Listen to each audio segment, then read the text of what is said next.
How to play Resident Evil 5 co-op on Steam.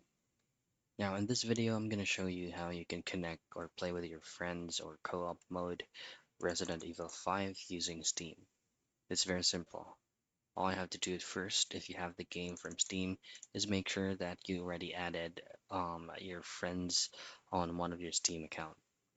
Once you've successfully added it, all I have to do next is from the menu of Resident Evil 5 while launching the game, should be able to reroute it into the menu. But take note, if you're the owner of the lobby, make sure that the partner join has already been allowed or enabled. Now going back to the menu, choose if it's going to be for co-op play online or offline. Once you select that, just choose which specific character that you prefer, and then just simply hit on start to join.